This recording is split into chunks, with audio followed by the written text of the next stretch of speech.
ప్రియుడికి 1,00,000 ఇచ్చి కోడలు ఫామ్ హౌస్లో అడుగుపెట్టింది. ప్రియుడితో ఎంజాయ్ చేయడానికని వెళ్ళిందేమో అనుకుంటే పొరపాటే.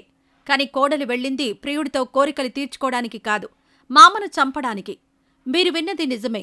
అసలు మామను చంపడానికి కారణమేంటో ఇప్పుడు తెలుసుకుందాం. కర్ణాటకలోని రామ్నగర్ జిల్లాలోని బిడ్ది తాలూకాలోని బానందూరు. ఇదే గ్రామానికి చెందిన గంటప్ప అనే వ్యక్తి నివాసం ఉంటున్నారు. గంటప్ప పిల్లలు వివాహాలు చేసుకుని ఎవరి పాటికి వాళ్లుంటున్నారు. ఆర్థికంగా బలంగా ఉన్న గంటప్ప భార్యతో పాటు ఫామ్ హౌస్లో నివాసం ఉంటున్నాడు. ఇక గంటప్ప మరో కుమారుడు నందీష్ కొన్ని సంవత్సరాల క్రితం చైత్ర అనే యువతిని ప్రేమించి పెళ్లి చేసుకున్నాడు. కొడుకు నందీష్ చైత్రను లవ్ మ్యారేజ్ చేసుకుని ఇంటికి వెళ్లడంతో గంటప్ప ఇద్దరినీ మెడపట్టి బయటకు గెంటేశాడు. చైత్రను అందరి ముందు అవమానించి నేను ప్రాణాలతో ఉండగా నా ఇంట్లో అడుగు పెట్టలేవని అప్పట్లోనే తేల్చి చెప్పాడు. దీంతో కొన్ని రోజుల పాటు నందీష్ తన భార్యతో పాటు మరో చోట నివాసం ఉన్నారు. అయితే అందరి ముందు కోడలు చైత్రాని అవమానించడంతో కోడలు మామపై కోపంతో రగిలిపోయింది. ఎలాగైనా మామను చంపాలని స్కెచ్ వేసింది. ఇదిలా ఉంటే చైత్ర నందీష్ కంటే ముందే నవీన్ అనే యువకుణ్ణి ప్రేమించింది. దీంతో అప్పట్నుంచి భర్తకు తెలియకుండా అక్రమ సంబంధాన్ని కొనసాగిస్తోంది.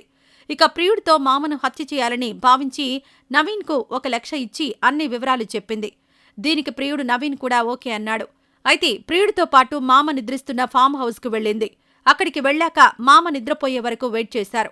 మామ నిద్రలోకి జారుకున్నారని తెలిసాక వెంటనే మామ నిద్రిస్తున్న గదిలోకి ప్రియుడితో పాటు వెళ్ళింది. అనంతరం ప్రియుడితో కలిసి చైత్ర మామను దారుణంగా హత్య చేసింది. గంటప్ప మరణంపై అనుమానం వచ్చిన అతని కుటుంబ సభ్యులు పోలీసులకు ఫిర్యాదు చేశారు. ఇక ఈ కేసును విచారించిన పోలీసులు ఎట్టకేలకు మామను ప్రియుడితో పాటు కోడలే హత్య చేసిందని ఆలస్యంగా వెలుగులోకొచ్చింది. దీంతో వెంటనే పోలీసులు చైత్రతో పాటు ఆమె ప్రియుణ్ణి అరెస్ట్ చేసి అదుపులోకి తీసుకున్నారు. ఈ ఘటనపై మీ అభిప్రాయాలను కామెంట్ రూపంలో తెలియజేయండి. ఇక ఇదిలా ఉంటే పిల్లలను మంచి మార్గంలో తీర్చిదిద్దాల్సిన కొందరు గురువులు చెడు దారుల్లోకి వెళ్తున్నారు. విద్యార్థులకే ప్రేమ పాఠాలు చెప్పి చివరికి వారి చేతుల్లోనే హత్యకు గురవుతున్నారు. అచ్చం ఇలాంటి ఘటనలోనే ఓ మైనర్ బాలుడితోనే అక్రమ సంబంధాన్ని ఏర్పరచుకున్న ఓ లేడీ టీచర్ అతని చేతుల్లోనే ప్రాణాలు కోల్పోయింది. ఆలస్యంగా వెలుగులోకొచ్చిన ఈ ఘటన స్థానికంగా తీవ్ర కలకలంగా మారింది.